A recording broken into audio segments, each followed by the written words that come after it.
Hai dan Akatsuki bisa dibilang adalah kelompok antagonis utama dalam cerita Naruto Shippuden.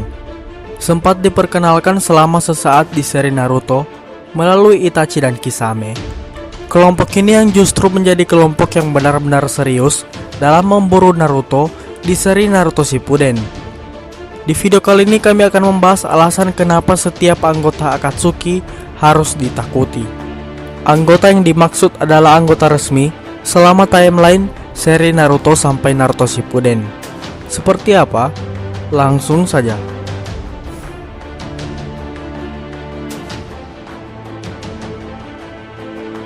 Pertama-tama kita akan membahas ke pasangan yang memimpin kelompok Akatsuki, yaitu Pain dan Konan.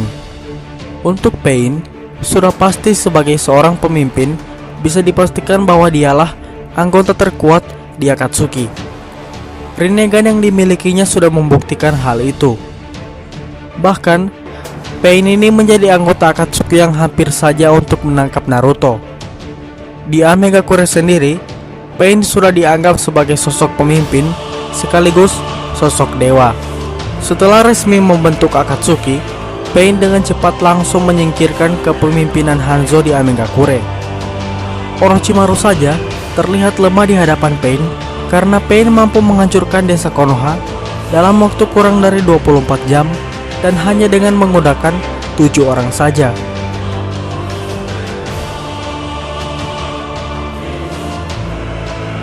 Jika kalian menganggap Konan adalah anggota paling lemah, maka kalian salah. Dia merupakan satu-satunya anggota wanita di dalam Akatsuki dan bisa dikatakan berperan sebagai wakil pimpinan dari Akatsuki. Walaupun jarang diperlihatkan bertarung, tapi dengan hanya menggunakan jurus kertas, Konan bisa memaksa Tobi harus mengeluarkan teknik terlarang Izanagi untuk melawannya. Dan bisa saja jika itu bukan Tobi yang bisa mengeluarkan teknik teleport, maka bisa dipastikan lawan yang terkena teknik ledakan milik Konan akan langsung tewas di tempat. Selain itu, setelah kematian Pain, Konanlah yang menjadi pemimpin sementara untuk desa Amegakure.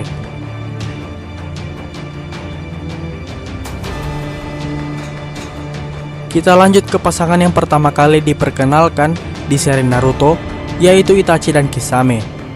Untuk Kisame, julukan sebagai biju tanpa ekor tak bisa diremehkan. Itu karena dia berhasil menjinakkan pedang Samehada yang terkenal sangat sulit dijinakkan. Kisame ini juga memiliki teknik elemen air tingkat tinggi. Dan juga karena menggunakan Samehada, dia punya banyak sekali pasukan cakra yang tersimpan. Buktinya, Kisame mampu menjadi orang yang hampir menangkap Hachibi setelah tim Taka. Dan untuk Itachi, mungkin kalau bukan karena penyakit, dia bisa menjadi salah satu pasukan yang paling membantu di Perang Dunia Keempat. Melalui jurusnya, Itachi menjadi satu-satunya Edo Tensei yang berhasil lepas secara bebas dari kendali Kabuto. Bahkan dikatakan, hanya shinobi sekuat Hokage pertama yang bisa melepaskan diri dari Edo Tensei sempurna. Susanoo milik Itachi juga punya banyak senjata kuat, seperti pedang Totsuka yang bisa dengan mudah menyegel tubuh asli Orochimaru.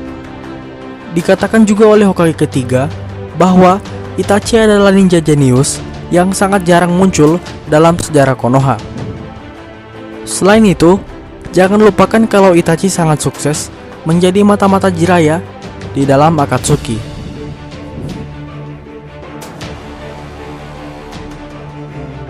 Kita berpindah ke pasangan seni, yaitu Deidara dan Sasori. Sasori sendiri menjadi shinobi hebat yang berhasil membunuh Kazekage ketiga.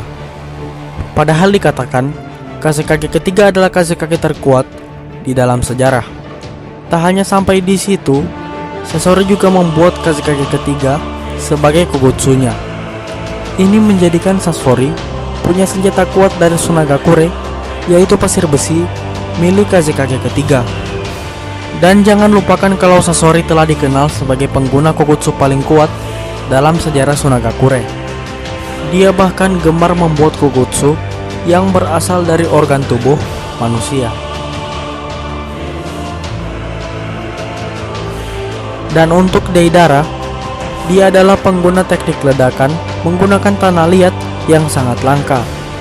Masuk di Akatsuki di usia yang cukup muda sudah menjadi sebuah prestasi bagi Deidara. Prestasi lainnya dari Deidara adalah dia mampu menangkap dan mengalahkan kaki kelima Gaara sendirian, yang dimana Gaara adalah Jinchuriki ekor 1 Shukaku. Bahkan Deidara hampir saja sempat menghancurkan desa Sunagakure. Dan jangan lupa kalau dia berhasil bunuh diri dan menciptakan ledakan yang sangatlah besar saat bertarung melawan Sasuke.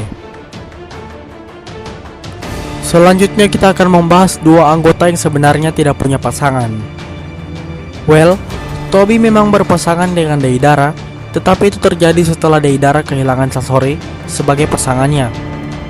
Pertama-tama untuk Tobi, awalnya dia diperkenalkan sebagai anggota baru yang konyol.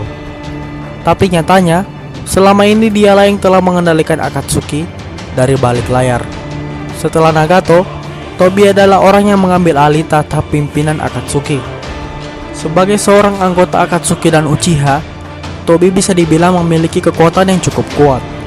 Sebagai seorang Uchiha, dia bisa membangkitkan Mangekyo Sharingan. Dan juga, Tobi mampu menggunakan teknik yang bisa memindahkan apapun, termasuk anggota tubuhnya, ke dalam dimensi lain. Teknik ini membuat Tobi seperti manusia yang tembus pandang ketika diserang. Bahkan, setelah ditemukan kelemahannya oleh Conan, Tobi masih bisa bertahan. Dalam pertarungan melawan Conan, Tobi mampu menggunakan teknik tingkat tinggi Izanagi dan membunuh Conan. Itu membuktikan seberapa layak diri Tobi untuk menjadi pemimpin Akatsuki. Selanjutnya adalah Zetsu. Peran karakter ini di dalam Akatsuki bisa dibilang hanya sebagai support. Dia lebih banyak menghabiskan waktu menjadi mata-mata untuk Akatsuki karena bisa melakukan teknik teleport. Tapi jangan salah memandang Zetsu sebagai karakter yang lemah. Nyatanya, Zetsu hitam punya kekuatan yang cukup kuat untuk mengendalikan tanaman atau bisa kita sebut sebagai Mokuton atau elemen kayu. Dan untuk Zetsu putih, dia mampu membela diri bahkan sampai menjadi pasukan yang berjumlah 100.000. Jumlah ini mampu melebihi kekuatan pasukan shinobi yang hanya berjumlah 80.000 shinobi. Selanjutnya kita pindah ke pasangan yang dijuluki sebagai pasangan abadi. Pasalnya, Hidan dan Kakuzu punya kekuatan yang membuat mereka sangat sulit sekali untuk dibunuh. Hidan sendiri menguasai teknik istimewa dari aliran Jashin yang membuat dia sangat sulit mati. Walaupun memang dia masih bisa merasakan kesakitan. Hidan bahkan masih bisa berbicara dan bergerak walaupun kepalanya sudah dipisahkan dari badannya. Shikamaru baru bisa membunuh Hidan setelah menguburnya hidup-hidup. Dan melalui suatu ritual tertentu, Hidan bisa membuat tubuhnya secara tidak langsung menyatu dengan target. Artinya ketika Hidan terluka, maka tubuh target yang sudah terkena kutukan akan ikut terluka juga. Kakuzu merupakan shinobi yang mampu meletakkan 5 jantung sekaligus di dalam tubuhnya. Itu artinya seseorang harus membunuh Kakuzu sebanyak 5 kali untuk memastikan bahwa dia benar-benar sudah mati.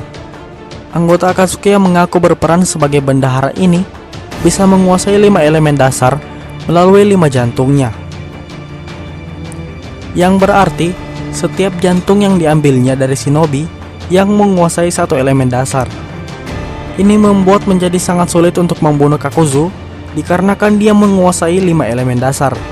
Dan ketika bertarung bersama Hidan, membuat Kakuzu punya kesempatan dengan menjadikan Hidan sebagai tumbal untuk menyerang musuhnya.